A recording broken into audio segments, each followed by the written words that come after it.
gentlemen, and welcome to the Neighborish livecast. I'm Super Dave, aka Mr. Incredible, and I'm really excited about today's show. I'm a big fan of our guest today. She's a poet, an author, a model, a spoken word artist who has worked with some of my favorite artists, including Dev Duff. Her appearance on NBC's America's Got Talent became a viral sensation when her sultry poem got the then host Nick Cannon to not only come out on the stage with her, but I'm not even going to talk about what he did because she's going to be able to explain all that when we get into the interview. But our guest today is the beautiful and talented Secrete Emotions. Welcome. How you doing? Good to see you. How you doing? Peace and blessings. We just had a great conversation about a whole bunch of stuff, eating healthy and bowel movements and a whole bunch of stuff. But anyway, yeah, let's see. But I'm so glad to have you here. I just got a text from my co-host. Oh no, it's a pleasure. It is truly a pleasure to be here. Hello, everyone. Peace and blessings. Welcome, welcome. I'm sorry. Give me one moment. Wow. Get this popping. Boom, splat. There you go. All right. Now, so yeah, man, it's a pleasure to have you. I can't wait to talk to you about all the stuff that we talked about. But first, there's a few things going on in the city and the country and the world that we need to discuss, and we're going to talk about it right now. Let's talk about it. I want to start with talking about the COVID vaccines. It seems that the consensus has been changing. I know the COVID has been like something that's been affecting all of us greatly, and has it really affected your business, your poetry in any way? Oh, most definitely. I actually rebooted my business, my Secrete Emotions LLC, this year. Last year. So as soon as I got my little taxes, I invested in myself. Hello. Nice. And in doing so, everything just started to shut down one by one. And being a performing artist, you make your money by going out to these venues and selling your merch or performing and getting paid to perform, and all of that was shut down.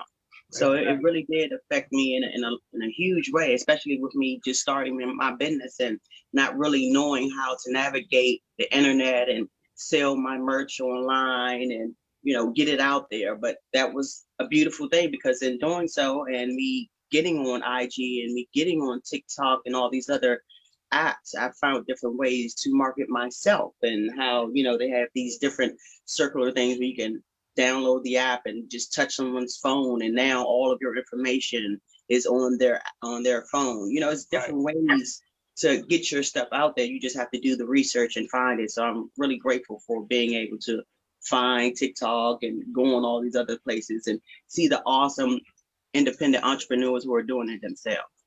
So, Great. Yeah. Social media has really provided a lot of opportunity for especially independent artists to be able to get their stuff out there and still work, like you said, in this climate where you can't go out and do as many things as you were able to do before. I want to welcome my co-host, Fruit Fit, the personal trainer and fitness guru. It's my fault. I sent her the wrong link. And that's why when you was texting, when you were talking, I was frantically texting her like, "Oh, my bad. I'm so sorry." Because it was my fault. I'm, like, where's she at? Okay. But how you doing, Queen? This is I'm good, Queen. Yeah. All right.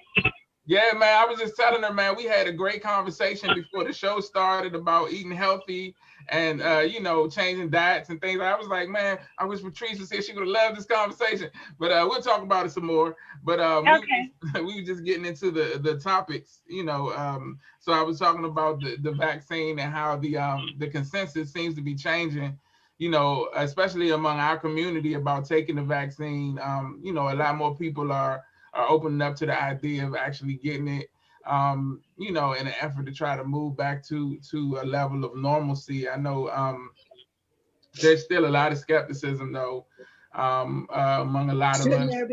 Yeah, definitely. And then we've had, like Patrice, we had this conversation a lot on this show, just about the issues with not just the vaccine itself, but the medical community and the disparities that, you know, in a lot of ways have been brought to light through this whole situation. But on the bright side, you know, the numbers have been fluctuating, but they seem to be trending downward at this time. So it looks like they are starting to get a handle on, you know, the virus itself and some of the damaging effect that it's had on, you know, the world at large, but also more specifically minority communities, including ours. So that's a good thing that's come about. I was just, you know, asking our guest how COVID had affected, you know, her business and stuff. And I know it's affected yours too, Patrice, greatly. I know I came to the event the other day. I popped up and got a plate from you. You started doing the meals. Yeah, oh, Lord, really you had a good food going yesterday. Yeah, well, it was the day before yesterday, right? Yeah, it was Saturday. 2 days ago. Yeah. She had it was a little event, and she had because she does meal prep and some really delicious food, great portions for, you know, people that's trying to make sure that they keep their portions under control, all the nutrition. You know, everything is. Well, I'll let Patrice talk about it a little bit. Can you talk a little bit about? I know we started out talking about COVID, but would you talk a little bit about your meals and what you're doing? And so, just kind of a spinoff from that, I'm really grateful for those who have supported, who, you know, trust me to make their meals in this climate, because that's very huge. So going from training indoors to not training at all to trying to figure out what's next, I fell into this meal prep thing, but it's really growing. And I would say at least 75% of my clients are my meal prep clients return. Awesome. Which is huge. So I have people that reach out every, you know, Friday or whatever and say, hey, I want a delivery on Monday. Congratulations. That's beautiful. Thank you. But I must tell you, though, it's a lot more work than training was. I know it is. Oh, it's a lot of work. And yesterday I had my Apple Watch on, and I don't work out. So I didn't do any workouts. I burned 1,100 calories by the time I went to bed. Okay. Like that was just that was just from a cooking and a delivery. And then, you know, because I'm not 100%, I, you know, fell ill some months ago. I have to take breaks. So if I go to the grocery store, I have to take a break in my car. Then I got to take another break to put my food away. And I got to take another break when I cook. I got to cook vegetables and take a break, then cook meat. Like it takes, for what it would normally take a person an hour and a half, it takes me like 4 to 5 hours. So, but I've learned to make it work, and people seem to be enjoying the meals. I do a vegan, meat lovers, and a seafood. So pretty much something for the pescatarians, something for the vegans, and something for people that love just about everything. I still keep it healthy. A lot of the weight loss is coming in. People have lost anywhere from 5 to 8 pounds in 1 week. So it's you know, using, you know, there's a saying that says your gifts will make a way for you. So the space that I was in fitness, to be able to you know, kind of transition into cooking, but using the same nutritional mindset and the knowledge base that I've acquired over the years to make this work has really been amazing. And I'm not even like making it work. It's working for itself, and I'm flowing like water with it. I'm going wherever it takes me. That's the blessing of staying within you and knowing your purpose. Once you have found your purpose and your blessing that the Creator has bestowed upon you, everything else opens. Regardless of whoever's doing whatever, you find your purpose. When you find what God has given you to do, to help, you know what I mean? To not only help yourself, but to help others. It's no stopping you. That's why I'm so grateful. We all should be blessed that when we find our niche, grind in that shit. You know what I mean? Go hard, because once you go hard, it's everything. It just starts to flip. All the doors just start to open. But you have to stay on that right path, and you have to have a heart that is really, you know, pure within what you're doing. You can't be doing it for the fuckery. You have to do it in sincerity. You know what I'm saying? So you're going to be blessed continually. So that's awesome. That is awesome. Patrice, I just sent that to the wrong person. I was trying to send that to my neighbor. Okay, sorry. I'm sorry. You gotta get on, Daisy. Stay focused. I'm doing too much. All right, but yeah. You know way too much. Most definitely though, and I'm still focused though. I still heard everything you said, and it's absolutely right. You know, once you have your vision, you know, there's a saying that like once you decide what it is that you want to do, the universe will make a way for you. And of course, the universe is just people's way of saying, you know, God or whatever deity people believe in, but God, of course, you know, will make a way for it to happen. So man, I'm so proud of you. The food was delicious. It was I had like a what was that? It was that a turkey burger? No, it was actually a lean. It was a 93% lean brown chicken burger. Oh, wow. Nice! It was delicious. Yeah. I didn't know what it was. I tore it up though. I ate it. I was like, I think this is meat. Awesome. It's really good. But, awesome. And the sauce on it was sugar free, so you did well. Oh, okay. Oh, really? That's good. Yeah. Because you know I be trying to stay away from the sugar. You know. Yeah. It's a struggle. But yeah, so like I was saying, the consensus in our neighborhoods and in our community is starting to lean more toward taking the vaccine. I hear more and more people saying that they're getting the appointments and they're actually getting the vaccine. And I haven't heard too many people saying anything, to be fair, about negative side effects. I've heard maybe people say things about a little pain, like the stuff that they mentioned on the news and when they talk about it, things like pain in the injection site. One person said they had a little nausea, but other than that, I haven't heard any real heavy side effects. Of course, hasn't really been that long since it came out, so we, still waiting to see. But yeah, that's what I've heard. Have either of you guys? We haven't talked to you, Secrete, about your position on vaccines. Do you mind? I mean, I don't want to put you on the spot, but do you mind saying whether you, feel like you're going to take the vaccine or anything of that nature? If you don't want to talk about it, you don't have to. We can skip Tuskegee. it. Yeah, we've been talking about Tuskegee. Yeah, so. Did you know that the United States government told African Americans in low income that we were going to give you a vaccine to keep away, but instead they gave them herpes? Right. Yeah. Okay. Yeah. Okay. Yeah. Okay. Yeah. We talk about, the vaccines that you give young Black boys who by the age of 12 to 13, they now have autism. Right. Yeah. Huh? Yeah. Huh? Yeah. So it's. Shall we continue? It's safe to say about how in Africa, in what they consider the poorest part of the world, the majority of those beautiful Africans don't have COVID. Right. Can you talk about that? In the poorest places don't have COVID, or the COVID number is so low that there's no need for none of that? How is it the poorest of poor don't have it, but the richest and the middle class and the mid-low keep spreading, huh? Yeah. And y'all giving out vaccines that y'all created in less than a year, but y'all don't have a vaccine for AIDS. Y'all don't have a vaccine for herpes. Y'all don't have a vaccine for any of the other things that's been out here for ages, but you got a patent for it though, don't you? You got a patent for it though, don't you? Don't you? Anything that you have a patent for means that it was created, don't it? Meaning it was created in the lab, don't it? That's true. So if you have a patent for it, that means you created it, which means that you have the solution for it too, right? Right?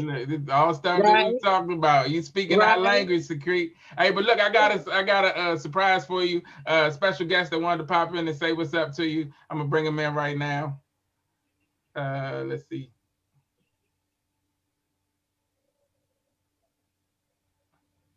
My homie, I'm waiting for his audio to connect so we can so he can speak to you. Somebody you may remember from your past.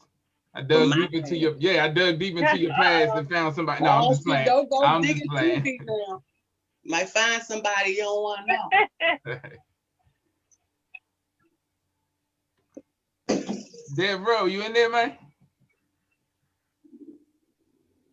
He might be having some technical difficulties. It's Dev Duff, your homie. Duffy not in my past. Duffy is in the present. Right. Yes, Duff is in the present, love. Yeah, he's trying to connect to the audio right now. He's we're gonna give him a second. But yeah, man, I know you guys did some work together. And, yes. Yeah, Duff is on my second CD, Ideal Thoughts. We did a track called Quickie. Nice. And then he's on my third album, Ready, Willing, and Able, where we did a track called I Love You, which is one of my first singles that I released. Yeah, that's the one I heard. That's a dope song. That's a dope song. It's doing really well. It's doing really well. It's one of my favorites. Duff is awesome. He's a phenomenal singer. And he raps. And he writes. Exactly. For himself and for others. While we waiting for him to get his music together, I just want to pour some accolades on him too, man. He's on the last mixtape I did. It's what is the name of the mixtape? It's the Leo Season is the mixtape, and he did the outro with me.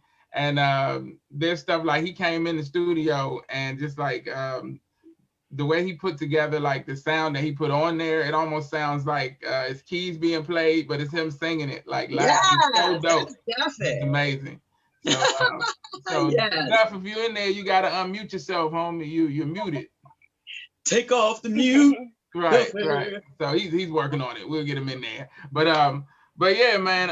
Everything that you were saying about the like stuff that we talked about a lot about the vaccine and reasons that the apprehension is so justified, you know, and that it's something, you know, even not even knowing if the vaccine that we will be getting is the same, you know, that other people may. They have three different kinds out, right? They have three different kinds. It's hard to trust a company, you know, right? Like right now, Johnson & Johnson is being sued over their baby powder that people have been using for decades. Yet the same people that you're now trying to get lawsuits over for baby powder is the same ones that you're trusting to inject something within your body that hello, I just don't comprehend. And then not only that, forget all of the COVID stuff. Just being a melanated person in the United States, dealing with the medical field and the things, how they, you know, the majority of African-American women, melanated women that go into the hospital giving birth, majority of them die. You know what I mean? Due to them not believing when we say we're in pain or not hearing us. When I lost my child, I had a miscarriage. You know, my child was 21 weeks old, and I went to them and told them that I wasn't feeling good. And instead of them doing sonogram, instead of them doing all the procedures they supposed to, they just sent me home. Right. You know what I mean? And then when I went back, and then when they finally did, I kept complaining, and they did a sonogram, they saw that my child had no heartbeat. Wow. You know what I mean? So it's a lot of trust. You can't trust somebody that me right now, like I told you, I suffer from nerve damage in my back. And for the past, since 2011, I keep going to different hospitals in the DC area and have yet to find anybody to believe, trust, and heal and help heal me. Yeah, like they're at the point now that they telling me it's in my head. Yeah, but yet anybody else that I've spoken with that is not melanated has gotten assistance, has gotten Percocets, had gotten whatever kind of pills that they give people that's in pain. I don't know, because they don't give it to me. Right. But everybody else. So why would I trust you? No. Right. You only got so many times. Before the eyes have to open, and you have to start to heal within. Heal yourself. Do your own research. Exactly. Because we've been fed lies for centuries. For a long time. Yeah, we've been talking about it. Like we had a doula on the show, a young lady by the name of Erica Clark, who's a doula who works with mothers preparing to give birth. And she just talked about and you know, me being a man and then not having any kids, not really understanding that side of it, to hear some of the stuff that she said that echo basically what you were saying about the lack of care, the difference in the quality of care, the assumption that Black women can take more pain, or you know, when they say they're in pain, medication. They didn't give us anything when they was operating on our ass. Yeah, right, and the difference, and just understanding that different standard of care that, you know, somebody like her explaining it has seen it numerous times to the point where, oh, it's not a mistake. This is something It's that's done systematic. purposely. It's systematic. Purpose. Yeah. Purpose. Yeah. Yeah. It's insane. You know. Once you've gone down a rabbit hole and you see what has been done, what's continued to be done throughout history, you know, even to this day, you know, people continue to trust those who have continuously throughout history shown you that they're not trustworthy. You know what I mean? And we continue to put our trust in these people when you know, it's like being in an abusive relationship. You know, he's going to beat your ass when he gets home, regardless if the house is clean, regardless if you've cooked the dinner, regardless if you be a good woman. He's going to beat that ass. And you continue to stay there and deal with that ass whooping. And then wonder why people look at you strange. Why your own family look at you strange. Because you know what you're enduring, but yet you continue to do it. Why? When you are a God, living out your human experience. Right. How about that? Let's talk about. Yeah, it's a lot of you know, there's a lot of pieces to it, definitely. And you're right. Like I've in many occasions, like I've posted things like that, like, and then a lot of things that's going on to abusive relationships, and that's not, you know, just the abusive relationship that our community has with the world at large. And with ourselves. Continual, yeah, exactly, with ourselves, that creates a situation where we accept the abuse on a regular basis. It's you know. You notice how we always take something of a negative and try to turn it into a positive? Yeah. We're so mentally screwed. Excuse my language. I was about to say something else. This is the internet. You can say what you want to say. Watch this. See, you can say what you. No, I'm just playing. No, but we're so mentally screwed. I'm sorry, Patrice. I said it like, oh Lord, but we're so used to being fucked that we don't realize that we're getting screwed to the point that it's dry. You know, there's no lube. You know what I mean? You got to come up out of that. You know what I mean? You really have to remove yourself from the negativity. And I've been removed and removing and not dealing with certain things because I know at a certain point, your soul starts to speak if you listen. Yeah. You feel me? And I feel energy. And it's a scary thing, but it's a blessing that when I come into a room, I can sense people's energy. So I be leery of where I go and the people that I be amongst. You know what I mean? And I treat all beings with respect until I see you for your true self. Right. But I know that most are snakes. I like snakes, but I don't know which snake is poisonous. So I'm careful of which snake I deal with. You feel me? Yeah. Hello. Let's talk about it. She's talking about it. Yeah. So, you know, with that being said, it's safe to say that you probably won't be taking the vaccine. All right. So shout out to Dan. I'm gonna take this good nutrients that I'm drinking. I'm gonna drink my sea moss. I'm gonna meditate and pray. I'm gonna exercise. I'm gonna cleanse my spirit of the negative things that I believe, that I think. I'm healing myself within. You know what I'm saying? And I'm healing myself with things that I intake, as we were speaking about earlier. Yeah. If you're constantly eating death, and that death was tortured, how are you going to feel? Let me interject. Yeah. I'm sorry. Let me interject. I knew she was going to jump in there with that. Yeah, go ahead. Well, let me interject. So, I'm slow to offer my opinion on this for many reasons, but I will say this: I was on a guy put a post up, and it was the fact that the vaccine is 66% effective. And he said, his caption said, last time I checked, 66 was a D or a F. And so I don't comment on stuff because I'm just not, first of all, I'm not the person you want to go back and forth with, and I just don't have the energy to do it. Okay. But I commented, and I said, and so this was somebody who, has I think hundreds of thousands of followers. So I commented and I said, it's sad that we don't focus more on taking care of ourselves and our health. And we put so much trust into something synthetic. Yeah. And some random stranger commented on my comment, replied to me and said, usually people that say these types of things are pushing health products. And I said, no, actually, initially, the only thing I push is knowledge of self. Yes, Self-empowerment. So that I don't know who I say. I'm sorry that's been your experience, but to your point, sis, that's exactly, where we put so much. But even as a trainer, from a trainer's perspective, I can share this with you. I can tell somebody to do something a certain way, or tell them that, holistically, this is what I know works. I've either experienced it myself or read about it, or I've done it. And I can tell them all the things to do, and they won't do it, but then they'll go to a doctor, and the doctor will tell them, and they'll come back like it is a mad revelation. Right. Like, and I just be like, oh, yeah. But that's, you don't believe the Caucasus so Mountain, but you won't believe the melanin. I got you. But see, that's where the brainwash comes in. Well, it's because, though, we are. Right, but we're also, masses of people are victims in that space. And when I say that, I mean that, like you can't raise a child in the heart of the hood where there's no library and the school is run down and expect to send him off to Ivy League and he's going to thrive. Right? So we are in a space where we have been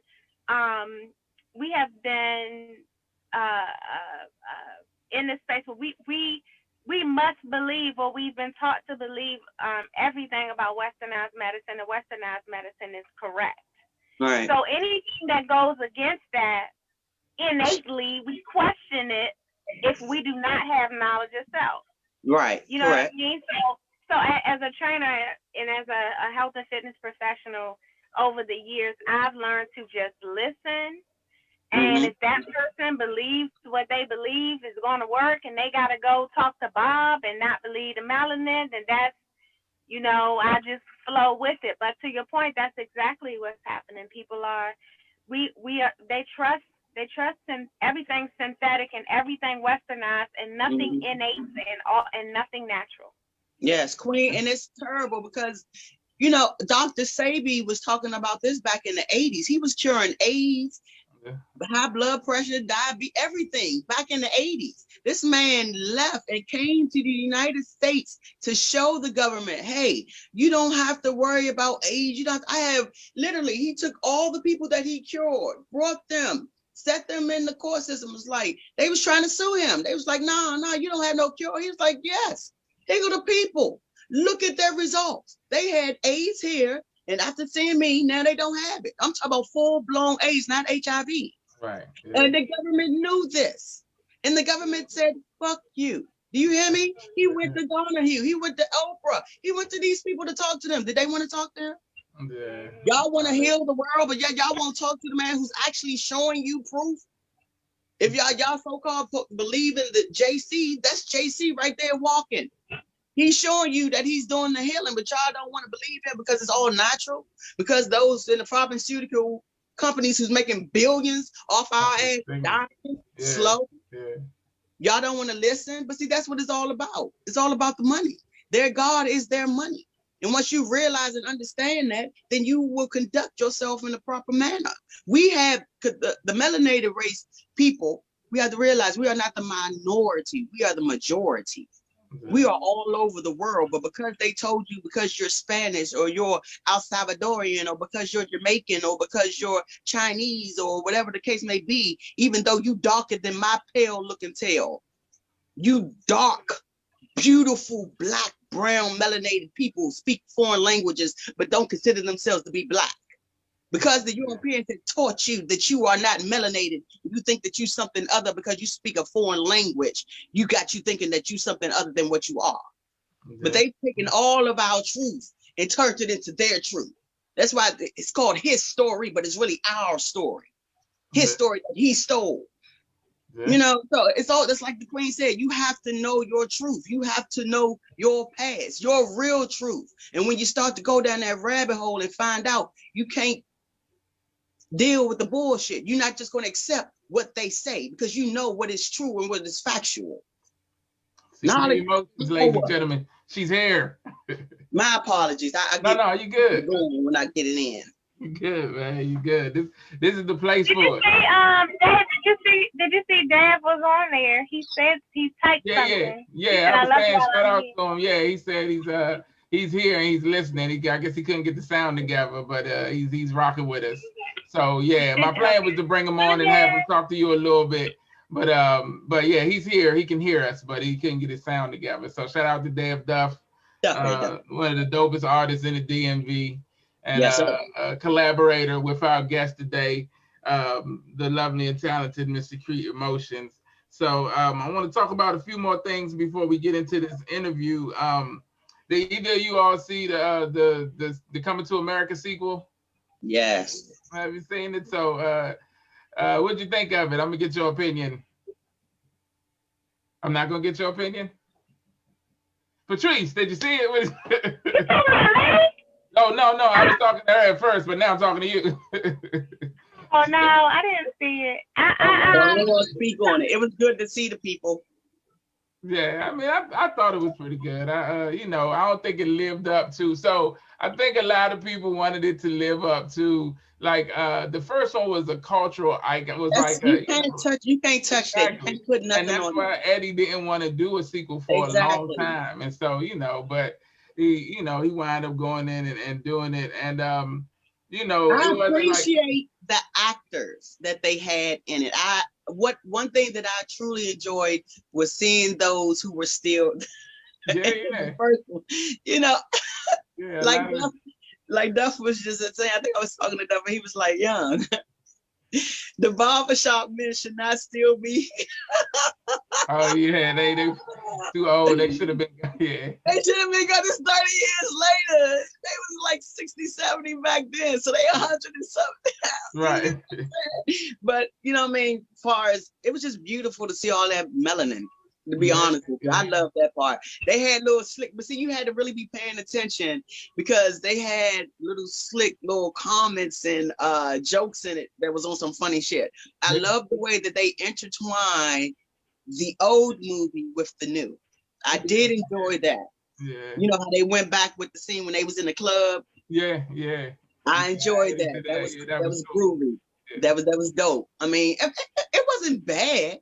No, I wouldn't say it's a horrible movie, no shit like that. Right.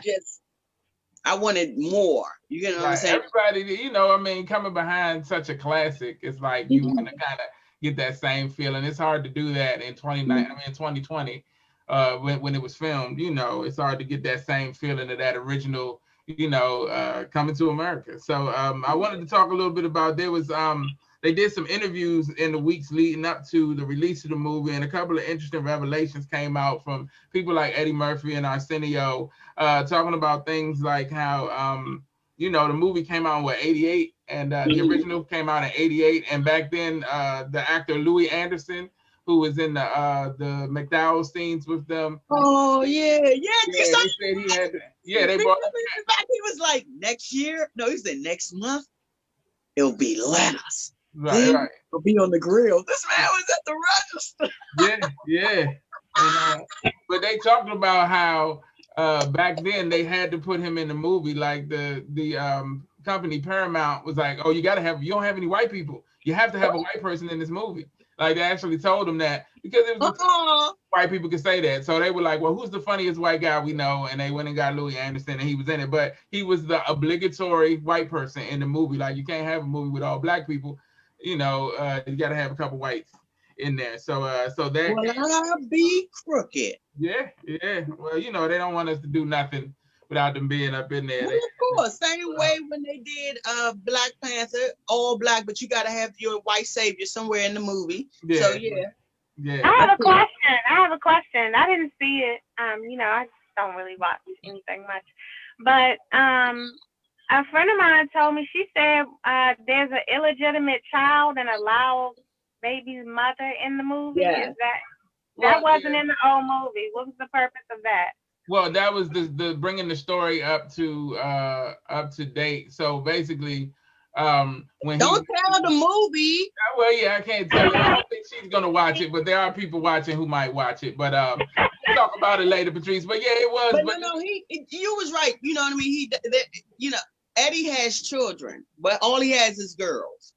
Yeah. So that right there will tell you where the illegitimate child will come from.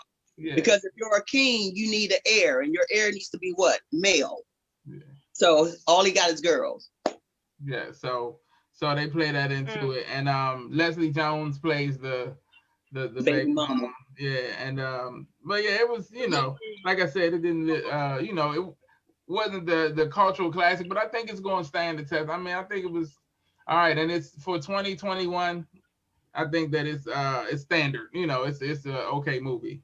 You know, but some of the other things that came out, they talked about how when they first did the makeup for the barbershop as the two old guys, when they first got the makeup applied, the guy who did the makeup told them, you know, go out and, you know, walk around for a while, see how it feels, see how it moves. And they went out into the Paramount lot and they were talking to people, and a lot of people didn't know it was them. And they actually, Eddie Murphy told this story where he actually hit on this older woman and like got her phone number. Stop playing! You know, and she had no idea it was Eddie Murphy. And Arsenio said he always mess with Eddie about it and say, you went and smashed that old lady, didn't you?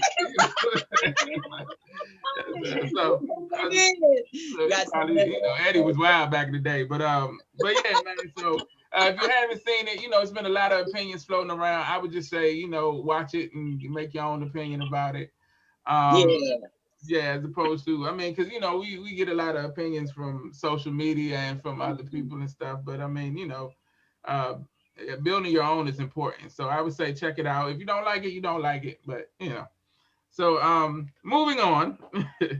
A couple of other things happened. Oh, shout out to Alfredo Nelson, Fredo's PC Repair.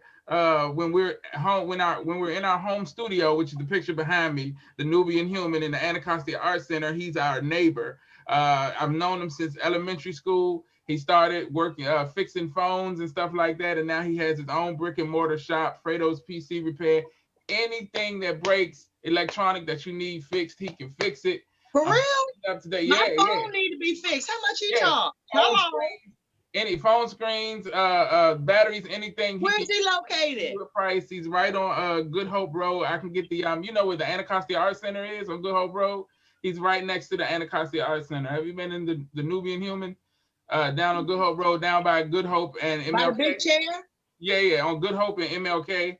You know that corner. But up from it a little bit is the Anacostia. It used to be a long time ago. It was Woody's, like Woolworth, and like was it Woolworth or something like that on the corner. Woolworth and Loafer. Yeah, right there. It's that building, and they bought it out, and it's the Anacostia Art Center. But he's right next door to it. It's Fredo's PC Repair. They I'll get the address for you, but it's his spot is online. The reason I brought it up is because he's a black businessman doing this thing, and today is his birthday. And Happy birthday, Fredo!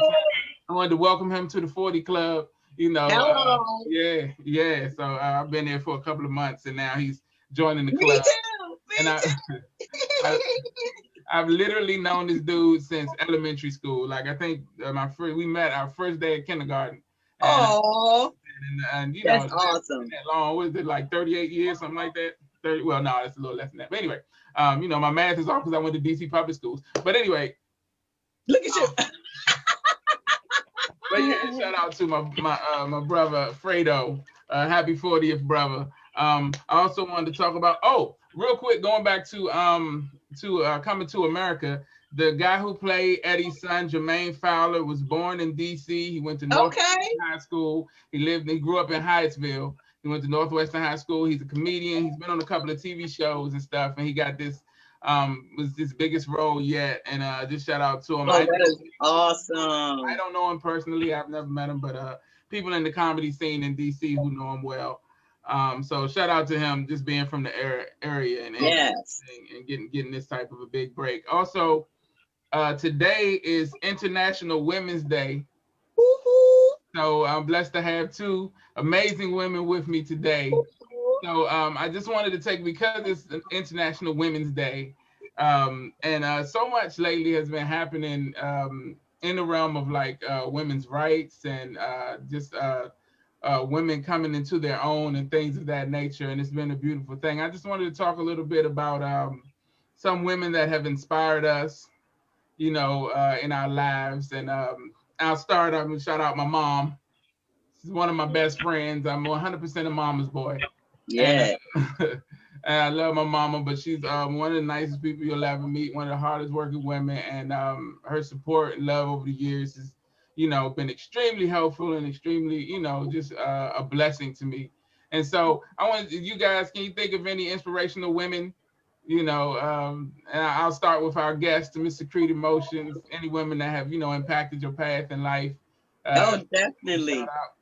I'm like you, mama's girl, Miss Evelina Marie Young, the queen. She has all of this knowledge that you hear and being spewed out of my mouth was instilled by the queen, Miss Young. She um, is the one who opened my eyes to learning my truth and to learning my history.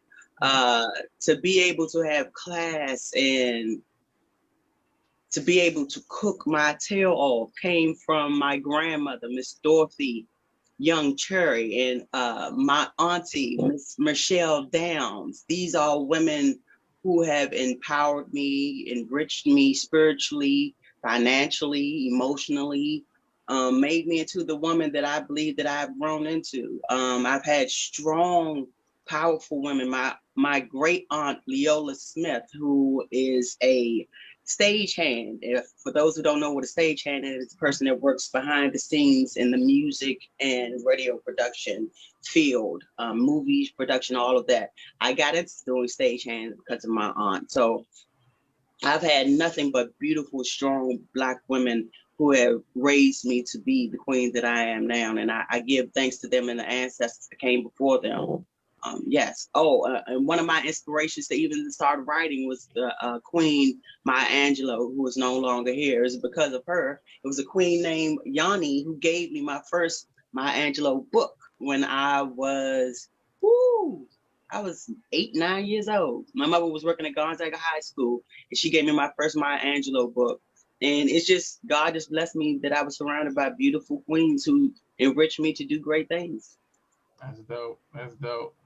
And Patrice, when she was talking about her mom instilling all the knowledge in her, I couldn't help but think about how you talk about the conversations that you have with your son and how impactful that will be, and how one day he's going to be telling somebody about how his mom gave him that, that sense of self and that understanding of who he is Mm-hmm. to be strong. Yeah. So before I let you talk, I want to shout you out as one of the dopest, young ladies that I've ever had the pleasure of working with. I appreciate you on International Women's Day.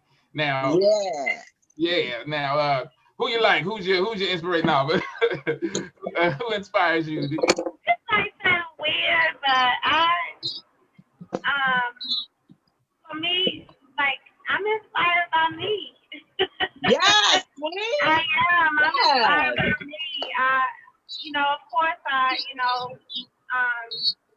definitely pay homage to our ancestors and all the queens before me, but the ones that are still with me in spirit, including my grandmother, and also, all that I've learned from my mother. But I'm inspired daily by myself, Damn because right. I think that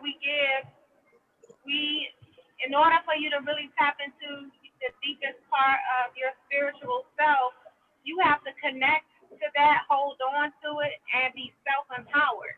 Mm-hmm. So while you pay homage to everyone that came before you, and any doors that were open or left cracked so you could pull them open and go in with a vengeance, you can't forget the power that you embody yourself. So Yes. I'm inspired by me. Yes, queen. Yes. So, yeah, yeah, yeah. All And by the day. way, what you said about Jay, I appreciate that. I think of that often. And the same words that just came out of my mouth is what I tell him. Every day I tell him, you're greater than great. Go be great. You know, Mm-hmm. um, if this brother gets upset if he get a beat. And so in moments where he might not have performed to where he thought he should have, or, if in this space, he's missing his friends. And I always tell him, remember the power of your mind. Mm-hmm. Don't let your emotions take over your mind. Because once you let your emotions take in, that's how people start rolling into what they call depression. And I Yeah. always tell them, don't ever claim that, because you have power over your mind, and you also have control over your emotions. And so all of the things that I just said about being inspired by me, I tell him to be that to himself as well. So he can really move in that power for all the days of his life, even when I'm not here. Yeah. Yeah, that's I love you, Queen. You're so dope. Thank you so much. Peace and love, Queen. Yeah. So I see my brother just popped in here, Dave Duff. What's up, soldier? It was good with you. Yeah, Hey, man. I had to bring you on, man, because we got the Queen Secrete Emotions on here, and I know you guys have a real strong working relationship and also a real strong friendship, you know. And we was just talking about International Women's Day, and you know, that's today, and talking about the women that inspire us, and you know, have had a big impact on our life. So I'll start with that, Duff. Is there any women that you like to shout out that have had a strong impact on your life or have inspired you? Oh man, well, I mean, I guess the women that's had the most strongest impact on my life, they're not here no more. That's my aunt and my mother. So yeah, they kind of like my aunt, my mother, and shit, like my other mother, my homie's mom. I think, you know, they pretty much raised me the most. You know, when I became a minister, you know, my pastor at my church I didn't really have no you know, no formal training. But my aunt, she was an ordained preacher, and she kind of formally trained me. And I mean, not like on some Bible type stuff. I mean, just like on some, I mean, just really like being there for the elders, um, giving back to where you come from. My aunt, she used to go to North Carolina every month, you know, whether she take back food, toys, clothes, you know what I'm saying? She was doing stuff like that.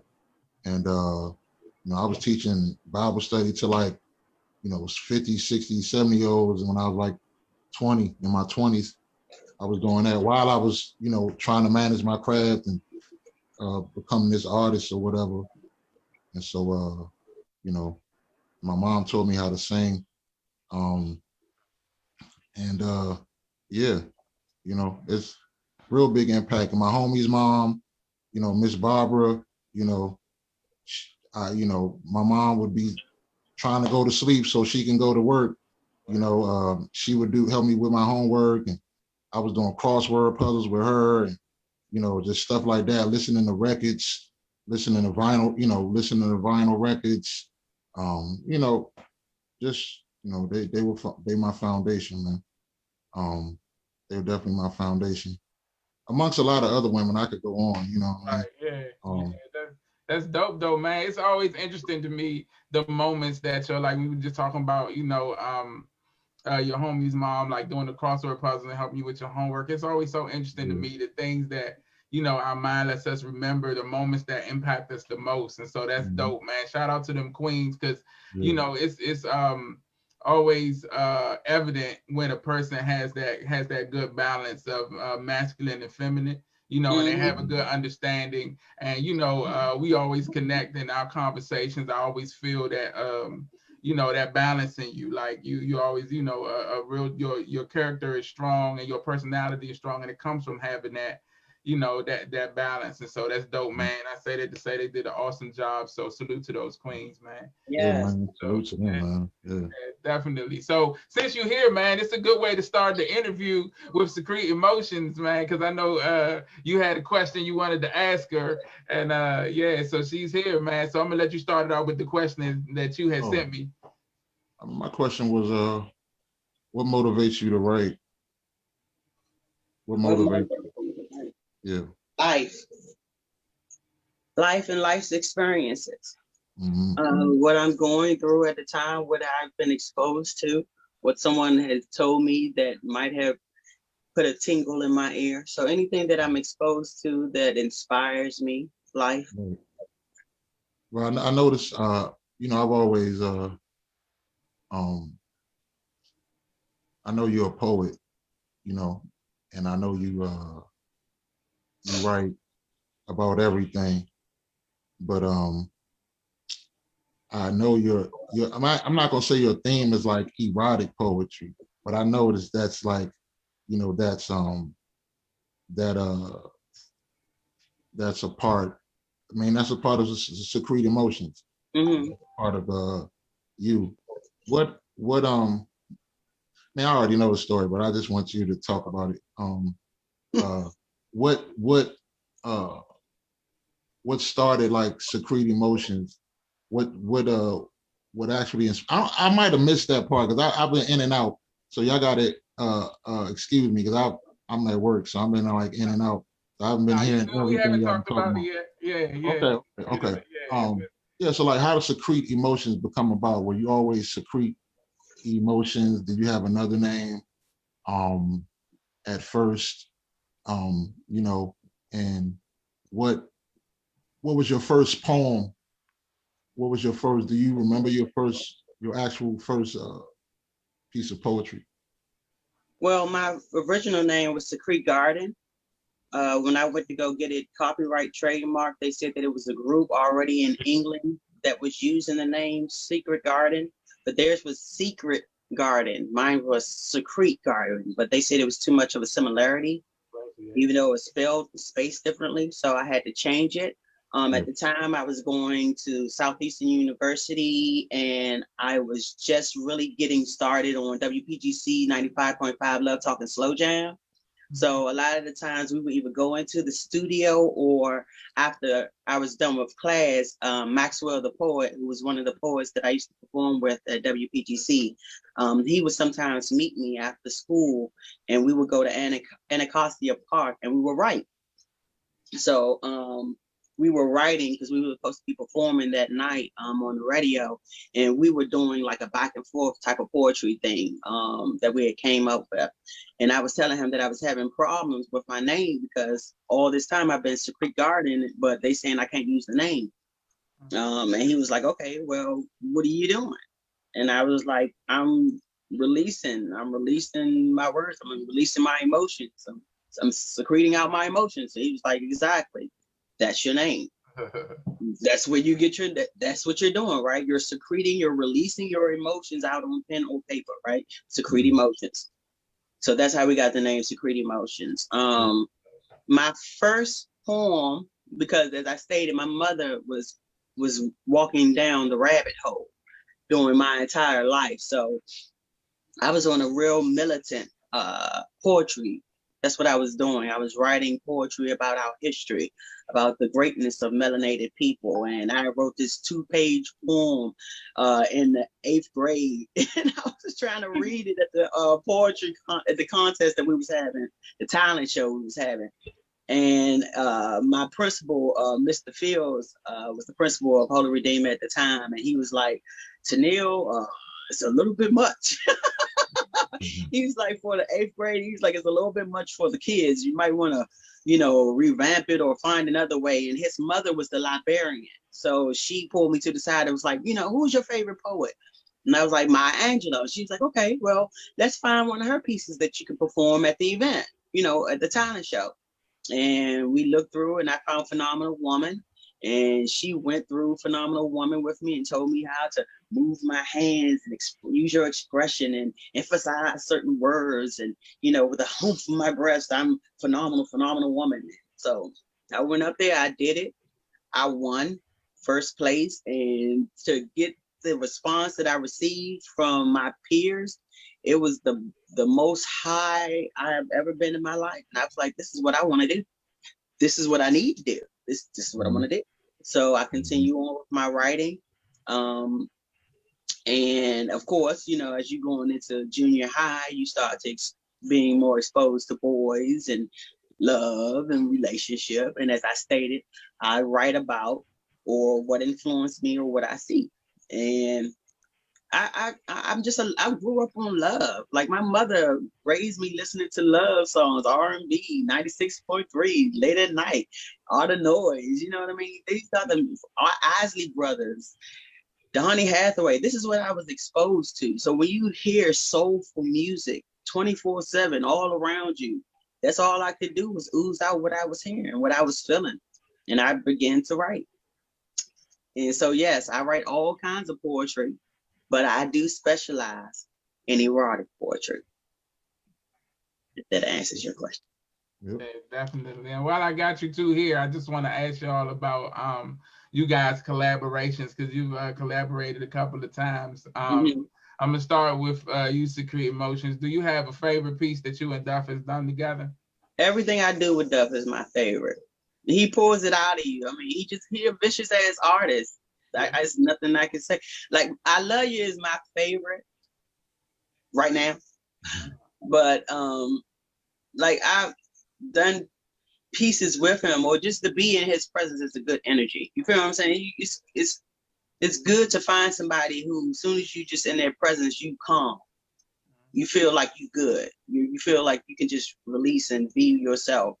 And that's, anytime I get with him to do a project or to do anything, that's, you gonna get some fire. So. Cool. Yep.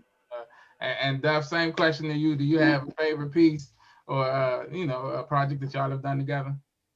Yeah, no, I like I Love You, man, is a joint.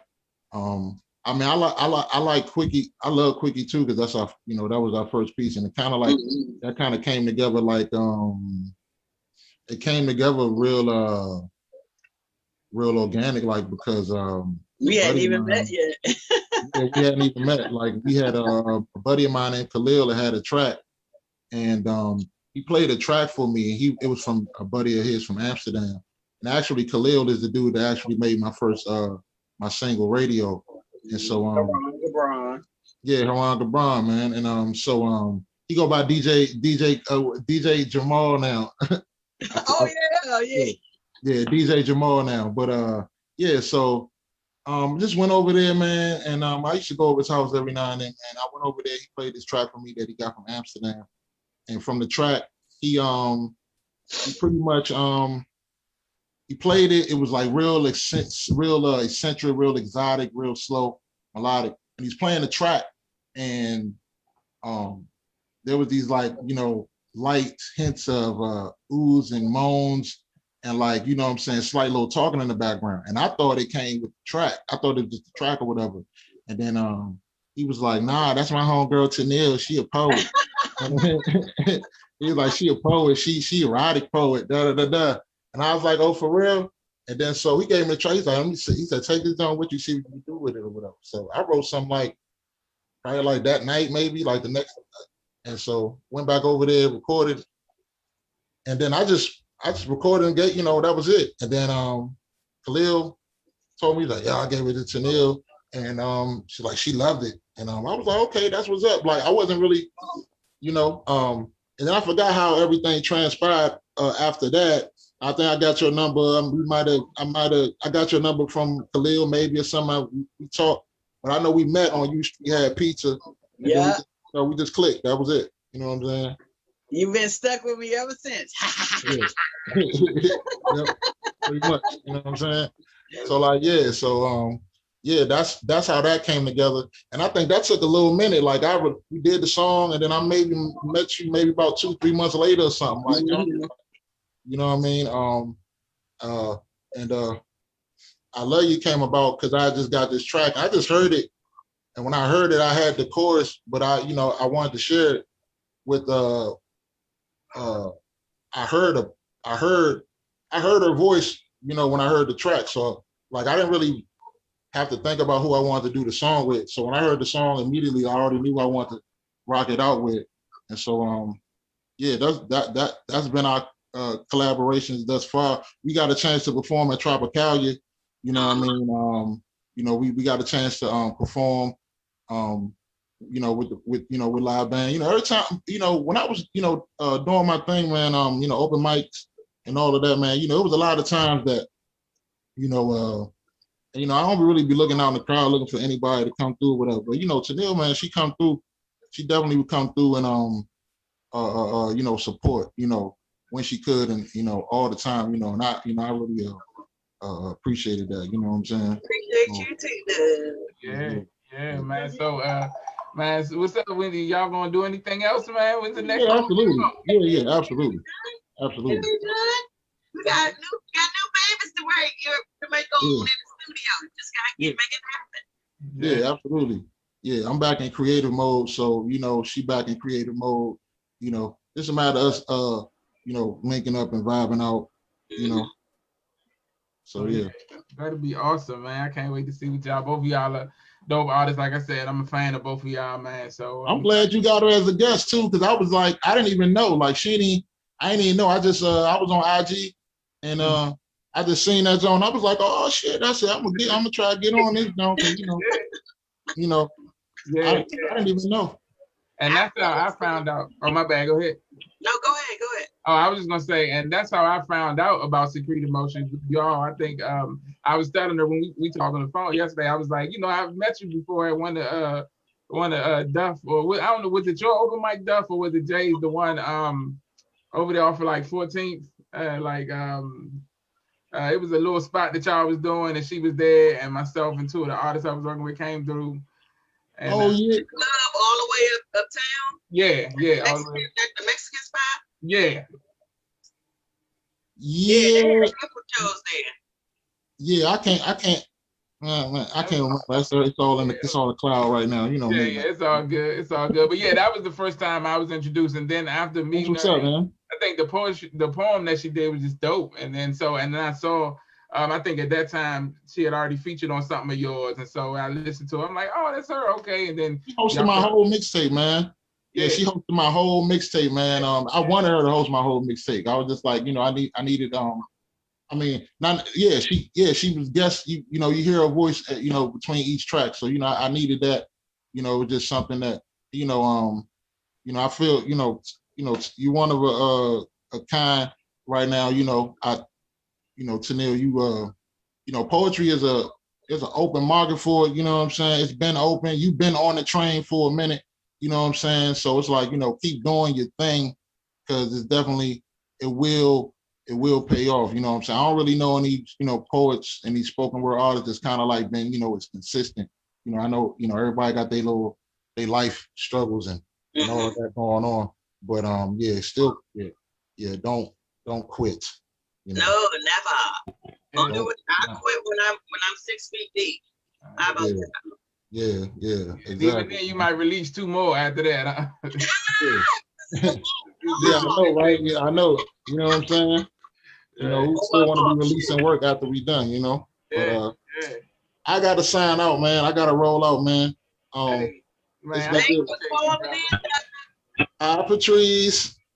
Fruit Fit. Real quick, just tell them how you like your food the other night.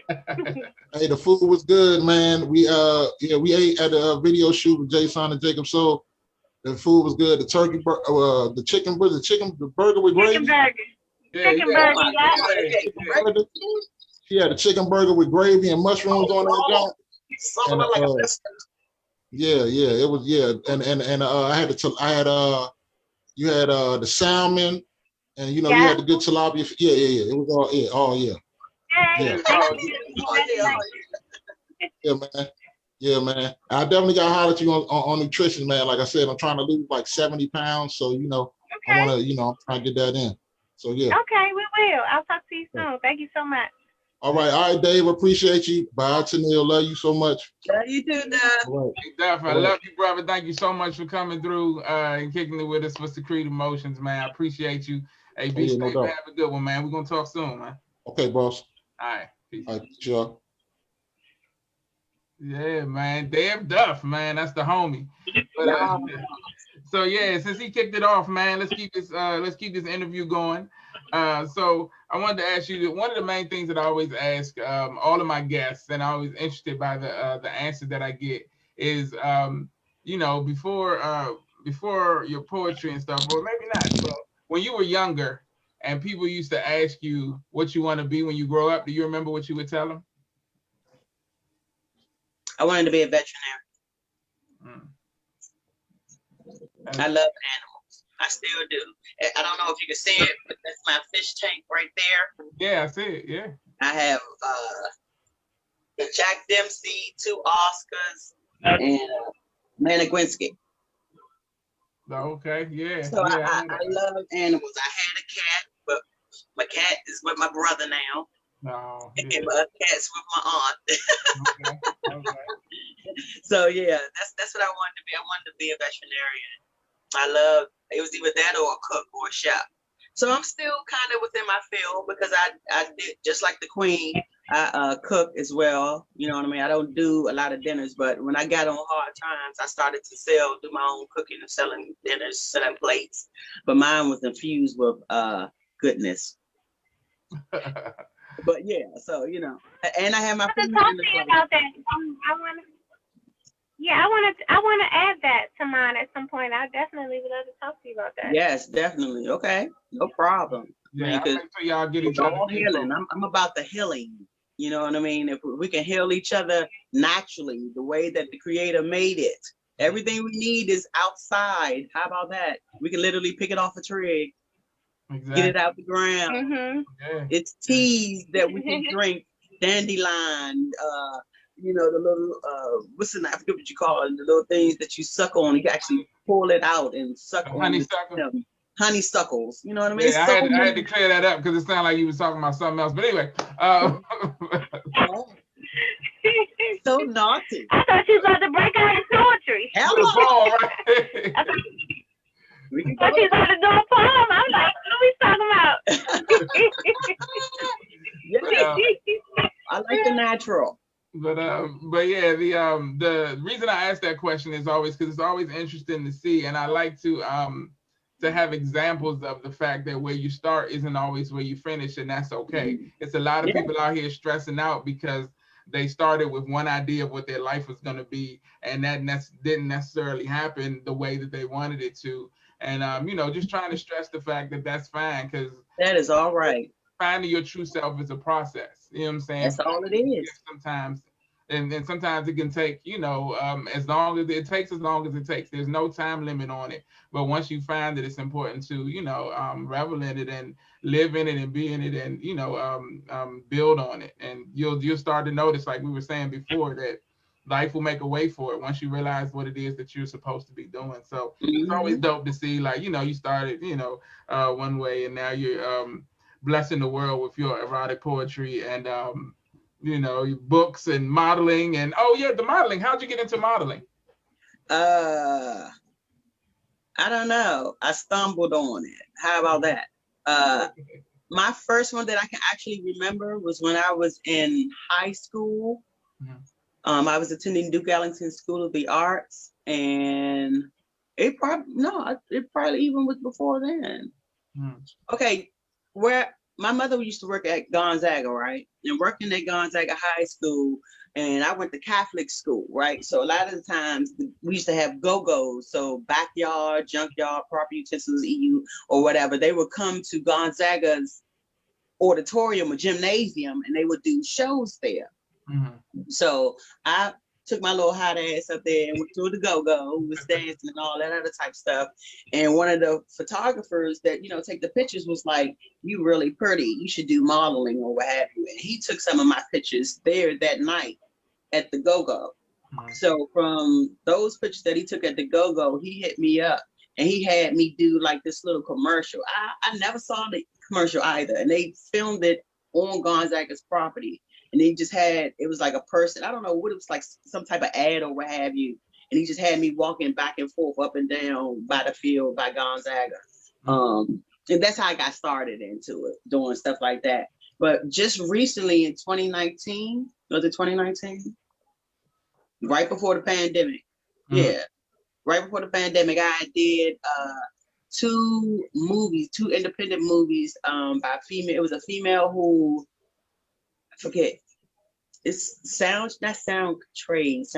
It's a website that I'm on. I wrote this shit down. That I had got on, where it shows you where you can audition for different commercials, TV shows, movies that are upcoming. You know, if you're an independent artist or what have you. They have all these awesome websites where you can go pay your membership and they let you know all the listings of what's going on. So the girl, for her senior project, she was doing a movie, an independent film. And she had me to come, and I was an extra in her independent film that she was doing for her last project. And it was like a 4-day filming or what have you. And I had to keep going back, wearing the same outfit, same hair, or what have you. and did that.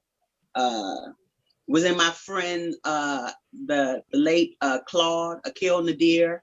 I was in his video. That was my first time doing a music video. And you can check that out on YouTube.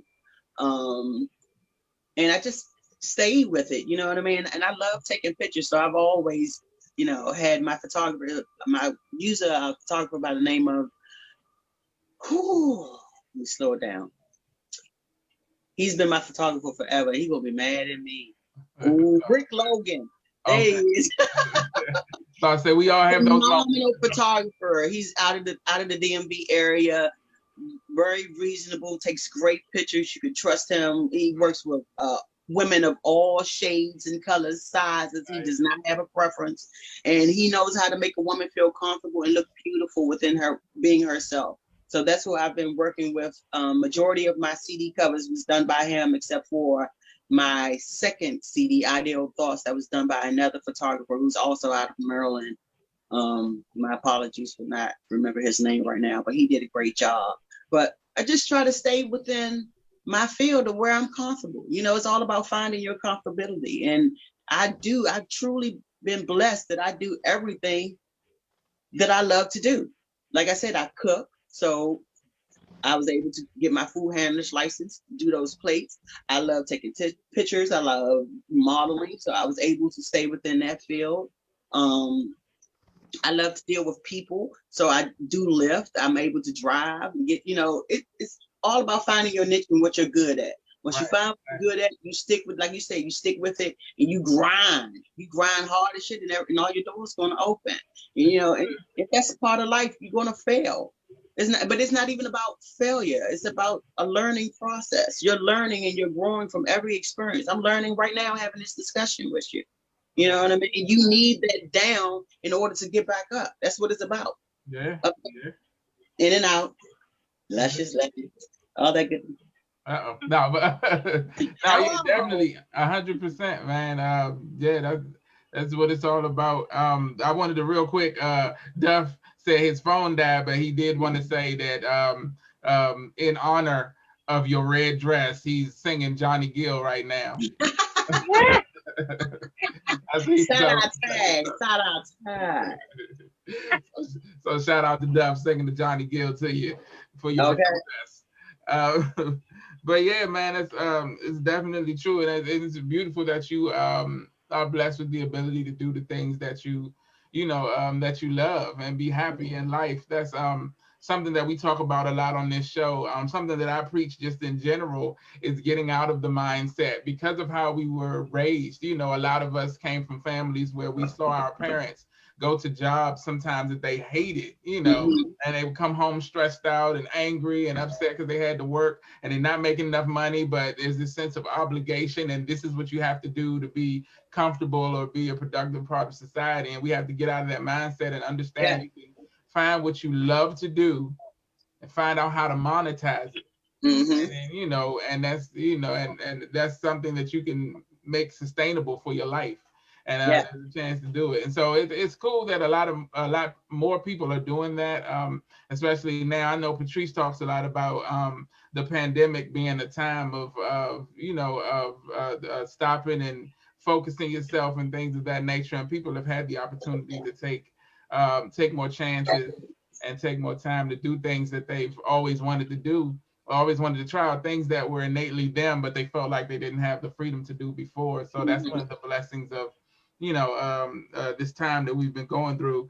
But just to keep it moving, man, I did want to talk a little bit about, we have to talk about America's Got Talent and your moment that's now gone viral. You got how many millions of views now? I wish. Doing next. So that show is like Idol and stuff like that. Like it's an audition process, right? Yes, very much so. So I was on Reverb Nation for forever. And on Reverb Nation, like I said, it would give you the opportunity to see the different casting calls and the things that was being, that was needed. And I saw the audition for America's Got Talent and I sent my information. I sent them a clip of my music. And one of the producers hit me back and asked me would I be willing to come out to Philadelphia and audition in person. So I was like, what? So at the time, a good friend of mine, Mo, he drove me out there. We drove up to Philly.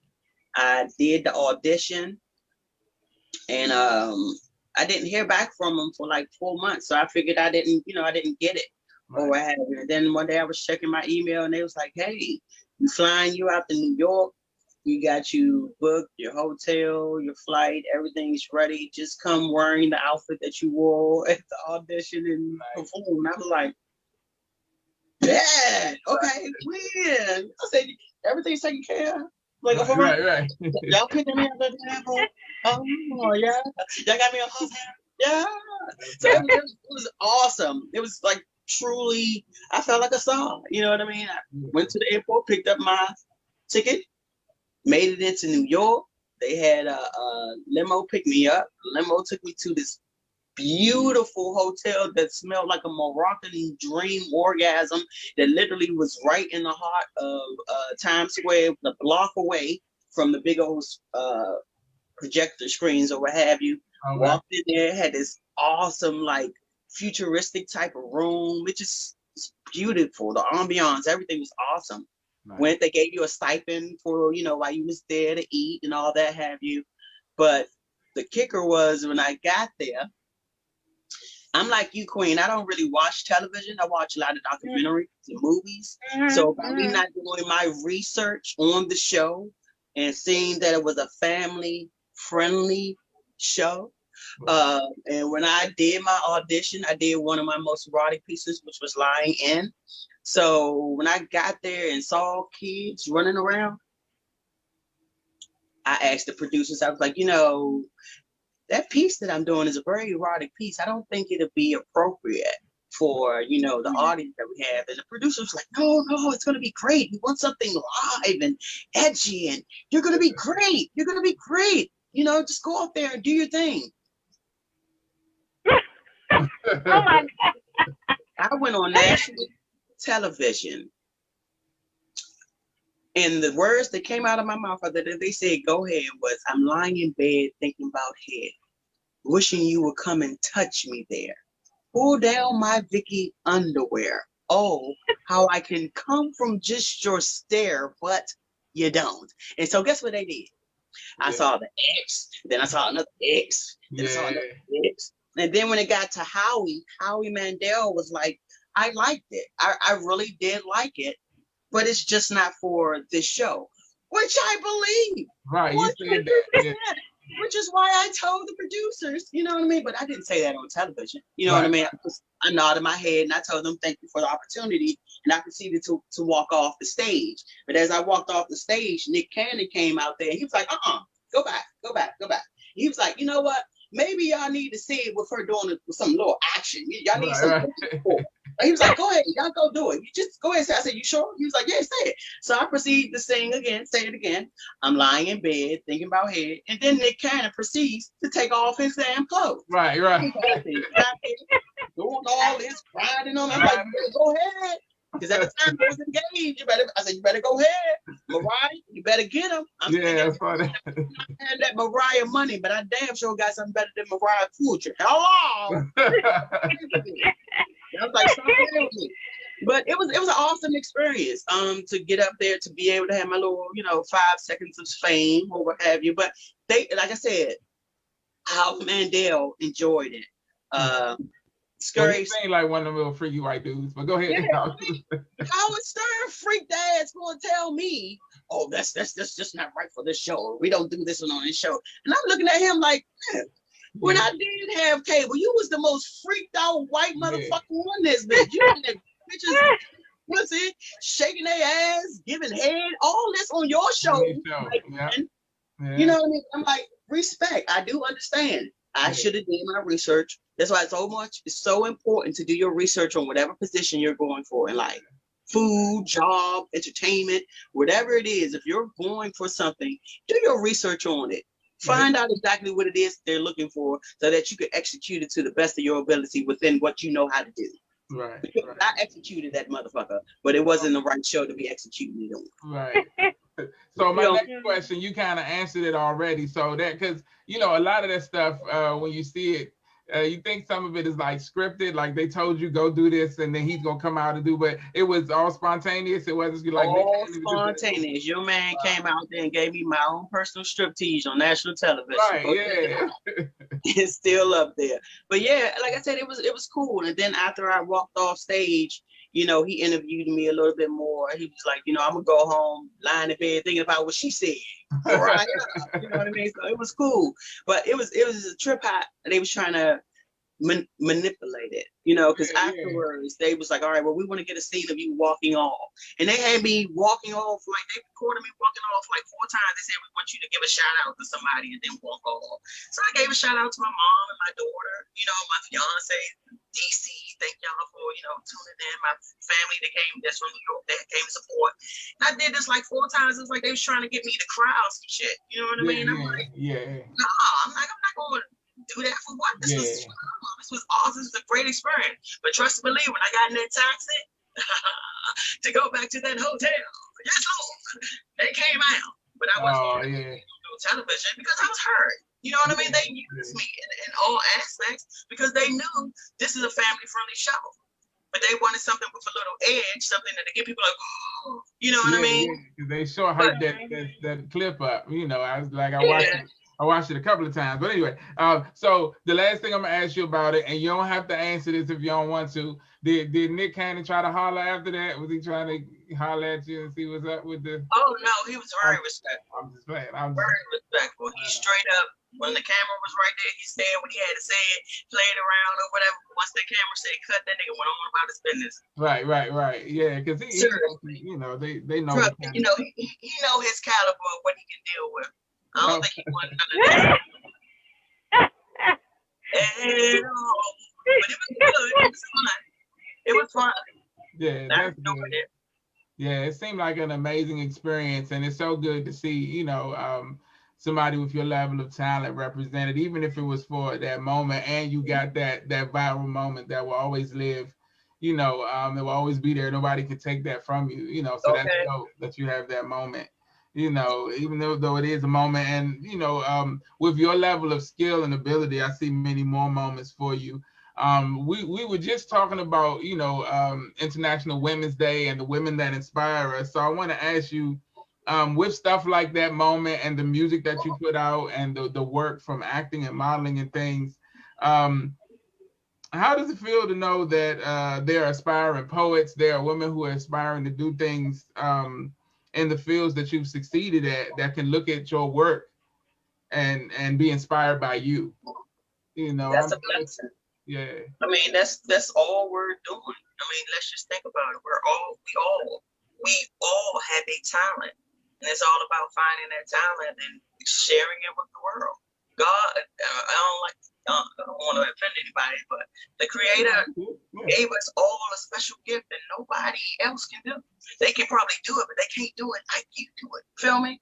Yeah. So in order, you know, for me to be able to take something that the Creator has bestowed upon me, which is writing, and not just writing, and be able to perform it so that you feel it in your soul. So when you leave from hearing my words that came out of my mouth, your heart feeling some type of way, your drawers feeling some type of way, that's what I want. And if I'm able to do that and inspire you to be greater, to feel good about yourself, to get that nut off, to feel empowered by my words, then I've done what the Creator has put me here to do. Period. You know what I mean? And for those that be like, oh, you always talking about sex, you write about something else. Sweetheart, I do.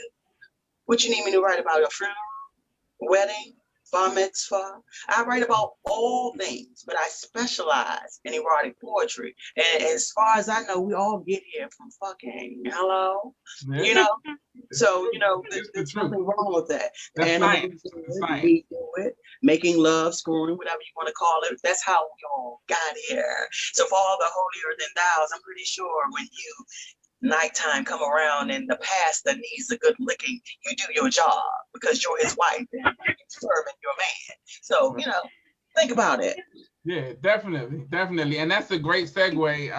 I want to kind of wade into a little bit of controversial waters here, and just get your opinion, because you are considered an erotic poet.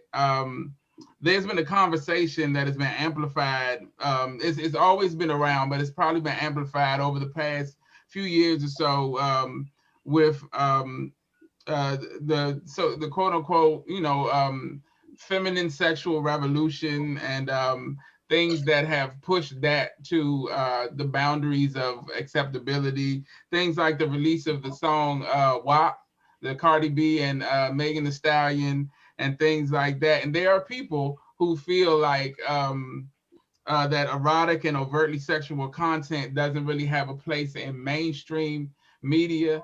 And so things like WAP being played on the radio, a couple of times a day, and things like that. How do you feel about that assertion? Like, do you feel like there's a specific place for it, or it should be more mainstream, the idea of sexuality and overt sexuality? Well,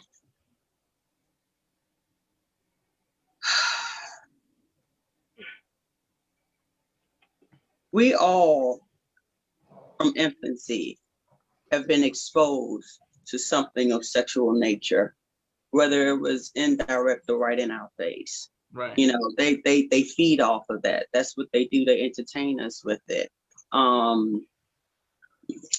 My earliest remembrance of being even aroused a little bit, or wondering why do I have a sensation, was when I watched Jessica Rabbit. And you know what I mean? I was watching that in this voluptuous cartoon, her with these big ass boobs and this nice ass legs all the way up to here.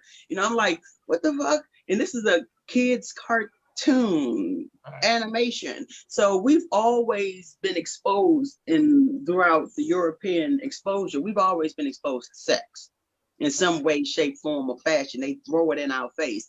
And now in the year of 2021, we have not just sex, but we have same sex thrown in our face, from cartoons to the puppets to everything. So I don't feel as though nothing that I say out my mouth could be anywhere near the exposure, what they expose us to, on what they're doing in reality, as far as with the agendas that they pushing forward with sex, and using sex, and everything that we do. I mean, think about it. Guess what one of my favorite bubblegums was coming up? Juicy Fruit.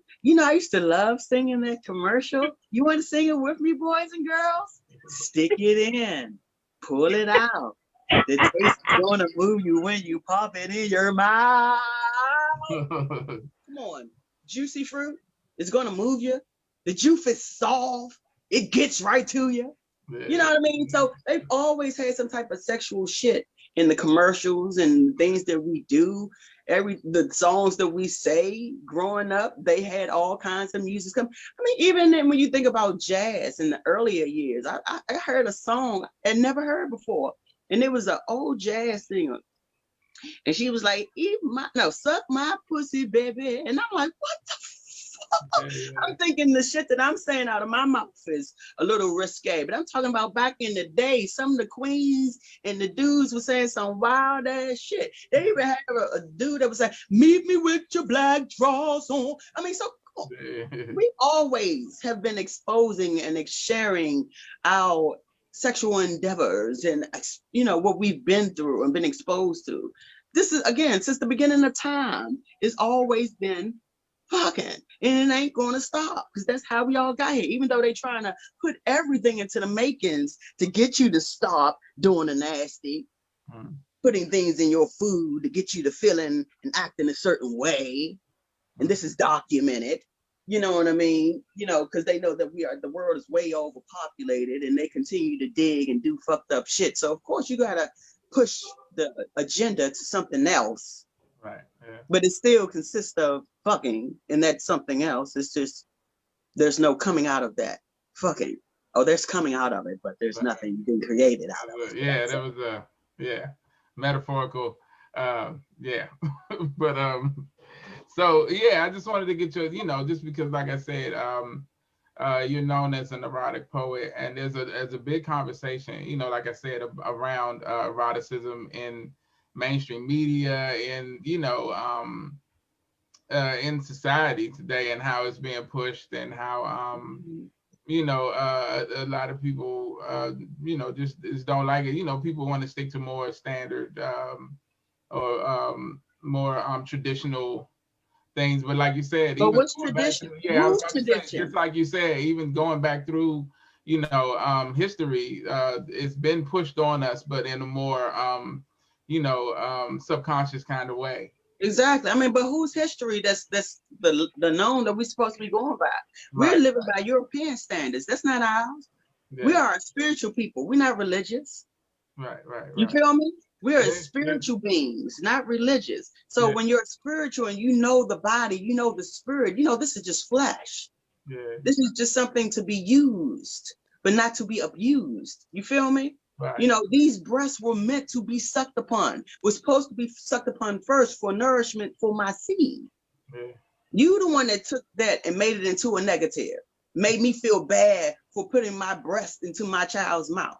That's how I feed him. Don't that cow and every other animal feed their child from their nipple? Just like that. Yeah. But you made me feel bad for when you Sexualized. made me as a black woman, melanated woman, feel bad for feeding my child. But yet in history, you literally stripped my child from my breast and made me feed your motherfucking, made me feed Yeah. your child. Yeah. We don't want to.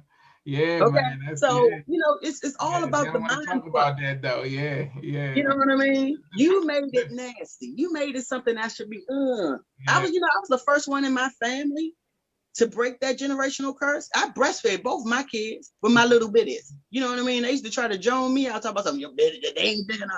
Or they going to drink it though, ain't they? They fed.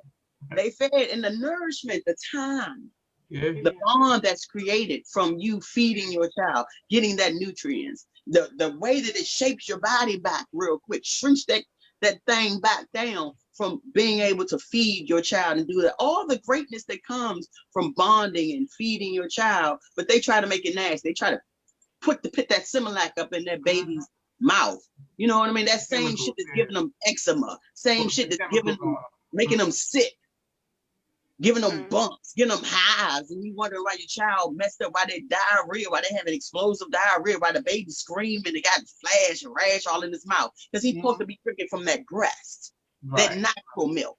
Yeah. You know what I mean? Mhm. But it's all about how we've truly been mindfucked into thinking that things that is natural is wrong or it's too sexual. I'm supposed to be able to be free within my own home, Exactly. but still respecting my seed. Like I have a son, you know what I mean? And it's me and my daughter in here. So I be comfortable, I rock around, but I still have to understand that he's about to be a preteen. So there's certain things I cannot walk around with him because I know even though I'm his mother, I'm still a woman. Right.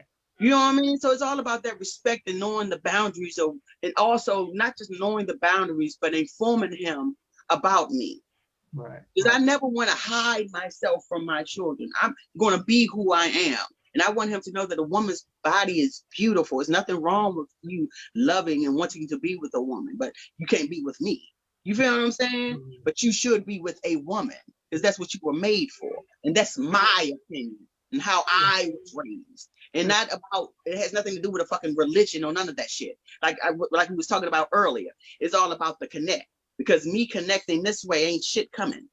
Me connecting this way ain't shit coming. But me connecting this way, oh, we both coming and life is coming. Right. So that's the frequency I'm on. Yeah. Yeah.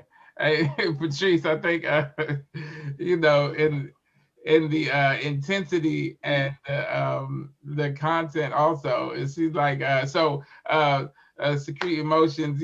Jason. Yes. Yeah, he hosted the show with us originally in the first season. He just stepped away to start working more on his music career and focusing on the music that he's putting out now. But we would always have Jay's fist up moment of the day, and I think you just gave us Jay's fist up Jay! today. Shout out to Jay's son. Yeah. So yeah, that was dope though, and yeah, just that spirit of knowledge and teaching and understanding that a lot of people are lacking. I appreciate that so much. Before we wrap this up, because it's getting close to time, I want to, if I don't want to put you on the spot, but if you would mind performing a piece for us, giving us a little taste of something. If not, it's cool. You can say no. You want something old or new? Do you have, like, what's your favorite piece? Like, what's the piece that you do, or your piece that you do to introduce people to Secrete Emotions, to kind of give them an idea, this is who I am and this is what I do? Well, a lot of people, you know, once they heard the erotic stuff, that's all they want. So I try to keep it with that. But, you know, it's whatever. It doesn't, you know, it's all about the mood, where you want to go with it.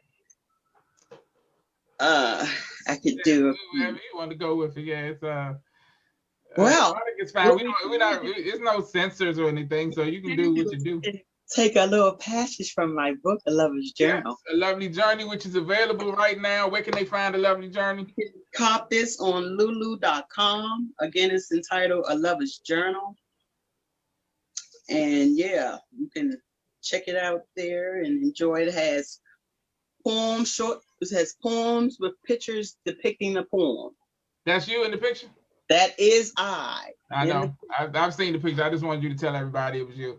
Yeah, so every poem has a story and a picture behind it. That's dope. So check it out like that. I'm gonna give you a little excerpt out of it. Okay. And so this basically is like a little short story, like a little journal. Is what I was supposed to be doing, was putting out one of these every 3 months. I was supposed to be putting one out. And it's just like a journal of short stories and poems depicting those stories on me. And it's some fictional, some fact. It's like a little mixture of goodness. So in this part, I'm about to read to you, the character is on their way to Atlantic City to go have a nice time. So she's in the car. Yeah, she's in the car with her boyfriend, and they're getting ready to go and have a good time. Have a nice time. Yes. So I'm just going to read a little bit. Anyway. Okay. He looked at me and started to laugh as he closed the door and walked around to the driver's side of the car. I hurried and reached over and opened the door, and he laughed again. I told him, yeah, Daddy, you're not the only one who has manners. He turned on the radio, and as he made a U-turn and drove towards the ramp headed towards Route 50, on the way up to Atlantic City, he had all the classics playing on the radio. Mint Condition, Anita Baker, Donny Hathaway, Silk After 7, Tony, and the infamous Isley Brothers. Every song that played made my garden overflow more and more. Not to mention, I had ate some of that shrimp and fed my lover while he was driving. I cleaned my hands off, and with the hand fragrance sanitizer, popped the first bottle of Moet and poured me a nice cupful. I was sipping to the point I was nice and tipsy. I looked over at my lover as sensuality began to play. Ronald Isley's voice on that song always pushed me over into that no-holds-barred place. I leaned over and began to kiss my lover on the right side of his face, planting each kiss a little firmer and wetter. I kissed him on his lips and started to unbuckle his shorts. I reached in and with a smile began to slide my mouth over his cock. I could feel I didn't quite have his attention, but that was the way I liked it. I loved to place him inside my mouth a hit and feel him grow, cutting off my airway, causing me to choke. The gag reflex always turned him on. He took control, grabbing the back of my neck and stopped my slow slurp, first forcing me to take all of him in, overwhelming me with the taste of my man's warm champagne. I couldn't help myself. I slowly began licking it like a lollipop, sipping at the smooth round head, stroking it with my right hand, and felt his hand cupping my chest. And I'll stop there. Okay. Yes, sir. We're gonna after we get off the call, Patrice and I, we're gonna call you back so you can finish the story now. But Yeah, that's just them going to Atlanta City. She in the car about to give him some great fellatio. Okay. So it's an expression of love that two people who love each other a lot, or somebody that you meet in the club that you think is really but Yes, but no, don't but do it that's in the car, y'all. When the car's not moving, is the best time to do that yeah, because we almost had a car accident in the book. So she say yeah. in the book. Okay, but so a love is so the name is A Lover's Journal. Lover's Journal, yes. Okay, and you said they can find it on lulu.com. Lulu.com. Okay, and we'll post the links when I post the recordings of the show to make sure they get all of your stuff. So you have poetry. I know you have stuff on. You said you still on Reverb Nation, right? I am not on Reverb Nation any I left longer, it too. but I'm on all social media outlets. Outside of that, I'm on Spotify, CD Baby, Apple Music. All of my music is out there for you to stream and listen to, download. You can also check me out on YouTube as well. Everything is under the name Secrete Emotions. So if you type in SECRETE space emotions, EMOTIONS in your Google bar, Muwa will pop up. All of that lovely lusciousness. And you can check out my first CD, A Journal Inside Secrete Garden. As I stated, my first name was Secrete Garden. Right. So that's why it is entitled A Journey Inside Secrete Garden. That CD was produced by Soundwaves Superior, who is my best friend. His name's Keith. The second CD is the one that I have here, which is Ideal Thoughts. I think that's the one I have. Yes, that's the one where I feel as though I really matured and was getting comfortable within myself. I produced, got a lot of tracks from different artists. Actually, majority of some of the tracks, I don't even know who the people are that did the tracks. Bad on my part, but Haran Gabron, Khalil, who Duff was telling you about, helped me with that. Deaticus, which is also another DMV artist, producer. Right. He did, as well as Crank Lucas, did a track with me on here. We did like a little skit called Cock and Ball Services, where it's like where it's like, you know, this dude and his girlfriend, they having an argument in the beginning of the song. And he's like, man, fuck that bitch. I'm just gonna call the 1-800 number. And the chick comes on and she's like, Cock and Ball Services, how can I help you? You know, so it's like a little skit that I did with Frank Lucas and Deatic. He's hilarious. Shout out to him.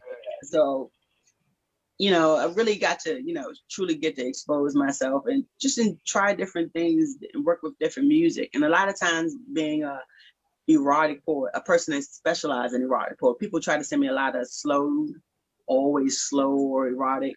You know, like I said, I specialize in that, but I can rock over any type of beat. You know what I mean? As long as it fills my soul. So. That's good to know. I produce and I'm gonna sing you some stuff, and it won't be all slow and sad. Because currently my project that I'm about to start working on, I just was in the studio yesterday with Multiple Man, another DC legend as far as rapper. And his word game is crazy. He's animated. He's awesome. So me and him is about to lay down some tracks and try to get something there. So I'm always willing and open to work with different artists, especially if, you know, we click and the energy is good, then I could just vibe. One thing I don't like to do is force it.